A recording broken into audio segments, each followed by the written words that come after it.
Baik, Bismillahirrahmanirrahim. Assalamualaikum warahmatullahi wabarakatuh.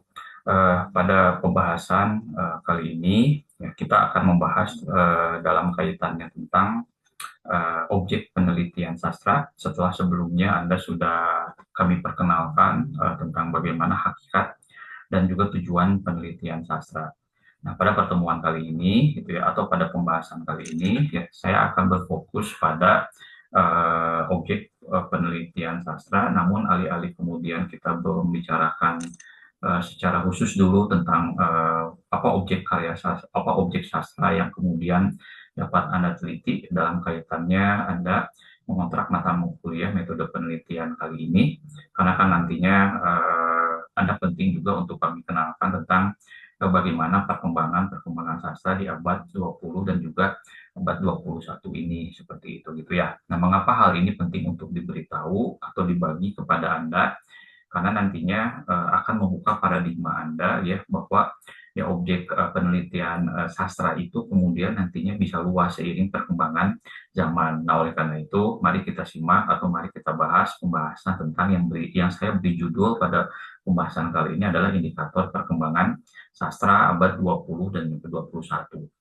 Nah, poin pertama yang penting untuk Anda pahami adalah bahwa medium utama sastra itu adalah bahasa. Nah, sebagaimana yang kemudian selalu kemudian saya ajarkan atau saya apa berikan kepada Anda tentang definisi sastra itu adalah seni estetik, kemudian mediumnya menggunakan bahasa. Nah, jadi memang yang medium utama sastra itu adalah bahasa. Nah, sementara itu dalam bahasa itu sendiri juga sudah terkandung problematika yang sangat sangat luas gitu ya. Nah, makanya kalau kita mau beranjak pada misalkan tentang teori mitos yang dikemukakan oleh Roland Barthes gitu kan ya, bahwa tataran pemaknaan bahasa sastra itu ada di lapisan kedua. Nah, oleh karena itu kan kalau kita mengenal kemudian ada pemaknaan secara denotatif, ada pemaknaan secara konotatif. Nah, sastra itulah yang kemudian ada pada lapisan yang kedua itu yang bisa kita maknai secara konotatif. Nah, bahasanya itu sendiri itu kemudian kan sangat banyak permasalahan yang bisa kita kaji gitu kan ya. Terutama kan kalau kita melihat secara runutan ilmu bahasa, mulai kemudian dari fonologi, morfologi gitu kan ya. Lalu berikutnya ada sintaksis gitu kan ya, ada morfologi, ada sintaksis sampai dengan tahapan tertinggi yaitu wacana gitu kan ya. Itu kemudian menjadi problem yang tersendiri dalam ilmu bahasa dan banyak yang kemudian bisa kita kaji terutama dalam konteks bahasa terapannya seperti persoalan psikolinguistik, sosiolinguistik, gitu kan, antropolinguistik dan yang lain-lainnya termasuk dalam hal ini sastra. Dan jangan lupa juga bahwa penting untuk Anda pahami bahwa ya sifat sastra itu multitafsir. Tapi yang akan selalu saya ingatkan adalah yaitu tafsiran yang bisa Anda berikan tersebut yaitu sebagaimana mestinya itu harus semakin mendekati apa yang ingin sebetulnya pengarang atau si sastrawan itu sampaikan di dalam karyanya. Karena memang karya sastra itu mengandung dua makna, yaitu makna niatan dan makna muatan. Karena nilai-nilai yang terkandung dalam karya sastra itu yang kemudian akan kita coba tafsirkan dalam konteks analisis atau kajian atau penelitian sastra. Nah, poin yang kedua, gitu kan ya, penting juga untuk Anda pahami bahwa sastra itu memasukkan berbagai macam dimensi kebudayaan. Nah, sedangkan dalam kebudayaan itu sendiri juga sudah tergantung permasalahan yang sangat beragam. Nah, penting untuk Anda pahami juga atau Anda ketahui atau mungkin Anda sudah ketahui bahwa ya bahasa itu merupakan bagian dari 7 unsur universal budaya, yaitu selain nantinya kan ada sistem mata pencaharian, sistem kepercayaan. Nah, bahasa itu salah satu bagian dari 7 unsur universal budaya tersebut. Nah, sebagai produk budaya, karya sastra itu kemudian nantinya kita bisa lihat dalam perkembangan kebudayaan itu sendiri gitu kan ya. Kenapa? Karena memang ya kebudayaan itu sifatnya dinamis gitu kan ya, kemudian berkembang. Nah, makanya kan cara menikmati karya sastra juga kemudian kan bisa luas apalagi kalau kita kaitkan dengan konteks kemajuan teknologi saat ini gitu kan ya. Kalau alih-alih misalkan di beberapa puluh tahun ke belakang misalkan Fakultas Sastra itu yang memang fokusnya itu pada kajian teks misalkan seperti itu ya, baik itu secara teks tulis maupun secara teks lisan, kemudian kita mengenalnya sebagai ya sastra lisan ataupun sastra tulis atau dalam hal ini sastra cetak misalkan seperti itu. Tapi kan kalau di abad kali ini, abad 20, abad 21 kekinian gitu kan dengan kemajuan teknologi ya, medium-medium yang kemudian digunakan ya untuk kemudian menyebarkan karya sastra itu kan sudah semakin luas dengan ditunjang dengan teknologi yang ada ya, misalkan kalau dulu dari secari kertas misalkan, atau kalau dulu lagi di sastra lisan kita mengenalnya bukan sastra lisan, maksudnya sastra lisan ketika masuk kepada tradisi tulis ya di daun lontar misalkan, atau di daun eh, yang lainnya misalkan seperti itu gitu kan ya. Nah, kemudian ketika kertas ditemukan akhirnya dituangkan dalam bentuk kertas. Ketika mesin cetak ditemukan oleh Johann Gutenberg, kemudian karya sastra tersebut bisa dicetak banyak lalu bisa disebarkan. Nah, termasuk dalam konteks sekarang, nah saya kira cara menikmati karya sastra itu kan bisa dengan berbagai macam, terutama dalam konteks aliwahana. Mungkin kita bisa mengenal misalkan kalau puisi diberikan sentuhan musik, kita mengenalnya menjadi musikalisasi puisi, gitu ya. Lalu ketika drama kemudian dipentaskan dengan ditambahkan dengan sentuhan musik dan juga tari menjadi sendera tari dan musik, gitu kan ya. Eh, Sebuah teks sastra kemudian dialihwahanakan menjadi film gitu kan, kita menyebutnya sebagai deekranisasi. Begitupun ketika dari film ya kemudian dialihwahanakan menjadi sebuah teks ya, kita menyebutnya novelisasi atau deekranisasi. Nah, karena itulah kemudian kita mesti melihat bahwa ya tadi gitu, bahwa dimensi penelitian sastra untuk konteks kekinian itu sangat luas, jadi tidak terbatas hanya analisis teks. Nah, yang penting untuk saya ingatkan adalah kalau bagi Anda yang memang merupakan sarjana-sarjana sastra atau bahasa, ya saya kira Anda harus tahu gitu kan ya, bahwa dasar keilmuan Anda itu sastra dalam hal ini kayak gitu ya. Walaupun nantinya cara menganalisisnya itu atau cara menentukan objeknya itu tidak tidak mesti kemudian hanya teks sastra aja gitu kan ya. Bisa kemudian dalam kerangka sastra bandingan dalam konsep aliwahana tadi. Nah, poin kedua itu saya kira esensinya itu gitu kan ya. Nah, di poin yang ketiga, yang penting untuk Anda pahami juga tentang teori. Nah, bahwa ada teori-teori yang kemudian dalam perkembangannya di abad kekinian itu banyak berkembang gitu kan, sebagai teori-teori terapan atau sebagai teori-teori yang memang menyempurnakan atau mengkritik gitu kan ya, sebagai teori baru dari teori-teori yang sudah ada sebelumnya. Misalkan Anda masih ingat ketika dalam pembelajaran mazhab sastra yang pernah saya berikan bahwa ya teori utama dalam sastra itu sudah berkembang sejak zaman Plato dan juga Aristoteles. Nah, bagaimana kemudian Plato mengembangkan teori tentang forma gitu kan ya. Dan kemudian kan kita bacanya sebagai mimesis. Karena kan kalau kata Plato kan seniman itu hanya seorang peniru gitu kan ya. Dia sudah punya formanya, dia sudah tahu ada bentuknya yang kemudian dia bisa tiru. Ya kan Plato memberikan contoh bagaimana seorang pelukis itu ya hanya meniru apa yang fenomena yang ada di alam. Misalkan kalau pemandangan pegunungan itu udah ada fenomenanya, tinggal ditiru oleh si pelukis. Ataupun Plato selalu mengandalkan seniman itu sebagai seorang tukang, misalkan sebuah tukang kayu. Nah, kalau tukang kayu membuat kursi itu formanya atau formnya atau bentuknya itu udah ada gitu kan ya, dengan misalkan ada 4 kaki-kakinya, ada sandarannya. Walaupun kan kekinian bentuk kursi itu berbagai macam, tapi formanya bentuknya ada yang bakunya. Jadi seolah-olah kemudian nantinya ya seniman itu peniru. Nah, dalam konteks peniruan inilah kemudian teori Plato itu kita kenal sebagai teori mimesis atau tiruan seperti itu.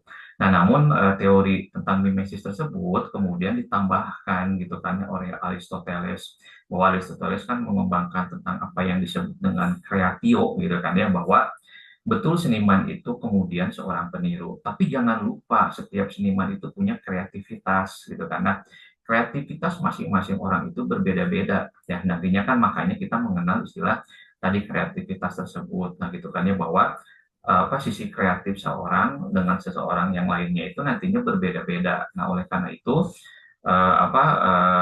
kalau kata Aristoteles ya, seniman itu ya adalah orang-orang kreatif gitu kan ya, walaupun memang bentuknya misalkan merupakan tiruan, tapi jangan lupa ketika kemudian diciptakan dibentuk oleh satu seniman dengan seniman yang itu berbeda-beda ya, kemudian nantinya bisa kita lihat dari cita rasa bagaimana seorang seniman tersebut mengembangkan kreativitasnya seperti itu, gitu kan ya.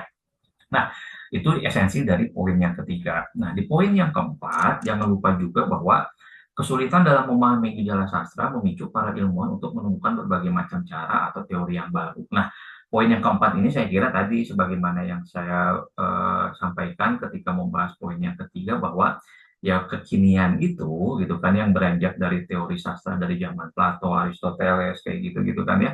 Itu makin ke sini makin berkembang. Misalkan kalau kita merunut dari misalkan yang mimesis dan juga kreatif Theo tersebut kemudian kan ada 4 karakteristik pendekatan menurut Emma Abrams gitu kan ya. Jadi 4 karakteristik pendekatan karya sastra menurut Emma Abrams yang terdiri dari 4 poin ya gitu ya. Ada kemudian pendekatan objektif gitu kan ya. Ada pendekatan mimetik gitu ya. Kemudian ada pendekatan ekspresif, ada pendekatan pragmatik. Nah, pendekatan objektif ini kan apa yang menitik beratkan pada karya sastra itu sendiri gitu. Di luar karya sastra tidak penting untuk dibahas walaupun dalam pendekatan perkembangan berikutnya di pendekatan apa strukturalisme atau new criticism misalkan gitu kan ya. Ya tidak hanya cukup kemudian membahas unsur-unsur di dalamnya aja yang lazim kita sebut sebagai unsur intrinsik gitu ya. Tapi penting juga untuk mengkaji unsur-unsur di luar karya tersebut yaitu yang lazim kita sebutnya sebagai unsur ekstrinsik gitu kan ya. Nah, itu kan dari pendekatan objektifnya M. H. Abraham berkembang kan ada strukturalisme, kemudian ada new criticism gitu kan ya, ada formalisme misalkan sebelumnya seperti itu. Nah, begitu pun dengan pendekatan mimetik. Nah, pendekatan mimetik ini kan